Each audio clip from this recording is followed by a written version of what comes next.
An adage has always stuck with me. Make small, beautiful things until you can make big, beautiful things. I like that and want to share some moments when filmmakers did something small and beautiful. In your watching of films, you may have stumbled upon the term the 180 line. It's a filmmaking practice that allows the filmmaker to use the assumptions of the audience to codify that characters are interacting with each other. Often, shots in the same sequence are covered at different times and on different days.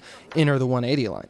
By shooting scenes in a particular way, filmmakers develop a simple system of screen direction. The 411 on the 180 is if you were to draw a line between two subjects in a scene, you choose a side of that circle to always place the camera. As long as the camera's on that side, our brains will intuit that these characters are looking at and talking to each other. There's reasons filmmakers break the 180. Sometimes there's a dramatic shift or someone you thought had lower status gains status in a scene. It's all done intentionally by filmmakers to make you go, wait, what just happened? You learn the rules, then you break them to play with the convention. Directors are a squirrely bunch and should not be trusted.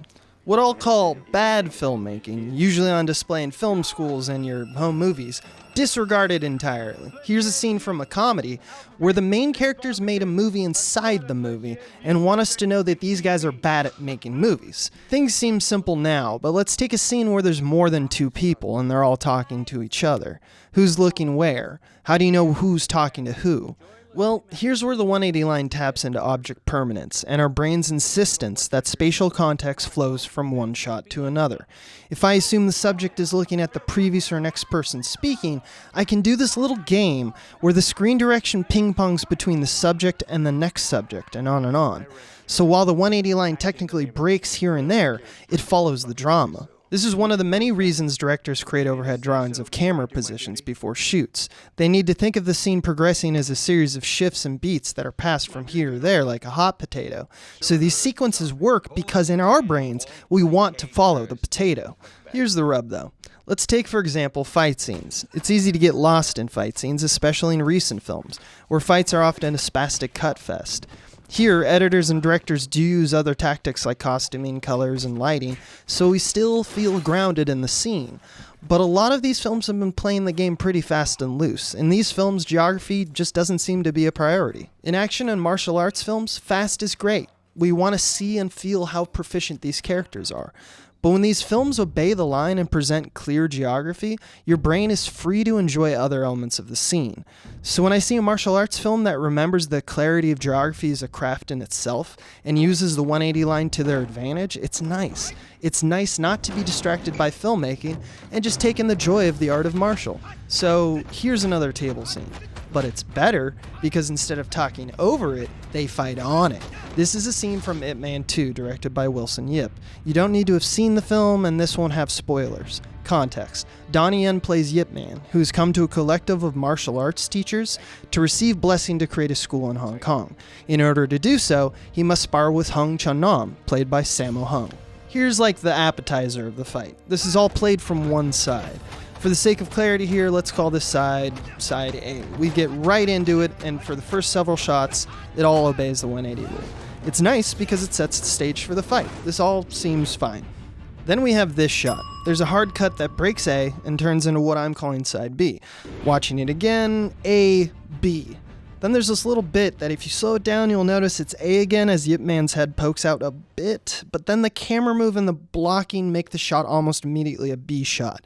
Usually when you break the 180, something in the scene has changed. I like thinking that this is the sizing up section of the spar. Hung's first volley of blows tried one tactic, and now he's on to another. Now might be a nice time to clarify the A and B system.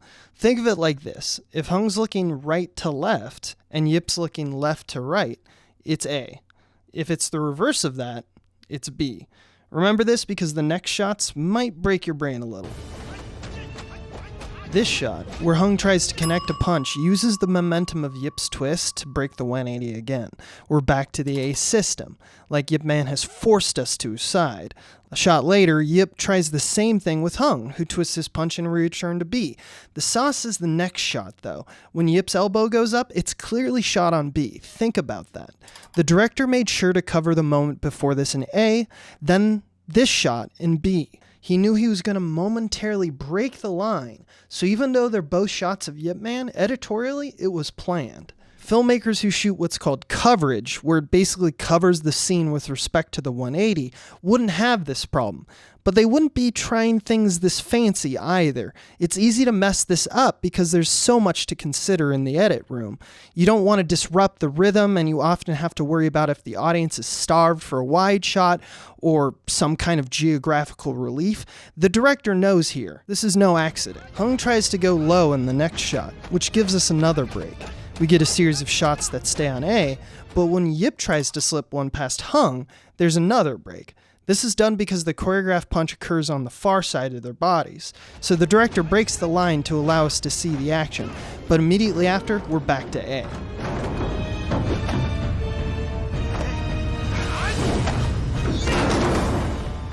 Until this shot, which clearly catches Yip Man off guard. Hung takes the offensive, and we're back on B. The next 10 seconds are, in my opinion, intentionally breaking the line left and right. The speed of the cuts and the displacement of geography makes it more akin to the Paul Greengrass Bourne Ultimatum editorial approach to fisticuffs than we've seen so far in this scene. Now, it's up to you whether you buy this or not, but I like the sequential 180 breaks because of the stability of the table. The fighters have gotten out of balance. They can't fight each other and keep the table upright. So they're uneasy, which makes the filmmaking uneasy, which makes us feel uneasy. That's the theory anyway. In any case, we drop out of the back and forth, landing in A.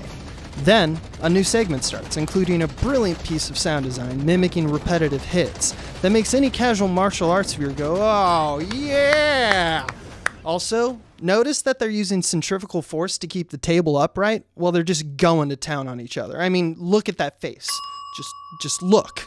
It's kind of the climax of the scene. Even when slightly unhinged, both these masters find balance, which from what I understand is a primary virtue in martial arts.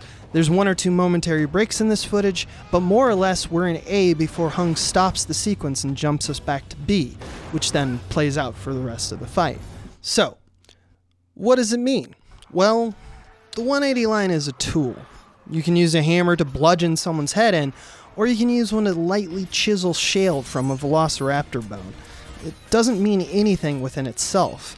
But in this scene, we can witness the weave of uneasiness and control between the two fighters. It ebbs and flows with moments of what we perceive as disruptive attacks that are actually anticipated by both parties. A rock, paper, scissors game, where both players know what the other might attempt. Notice that not a single blow is dealt between the two of them. It's a dance of parrying and adjustments that is translated beautifully to the viewer through a system of breaks and redirection. And when the 180 line is broken, it allows the filmmaker to portray things out of equilibrium. So when it is respected, it feels like a home, with all things in balance. So I don't know about you, but to me, that's a small, beautiful thing.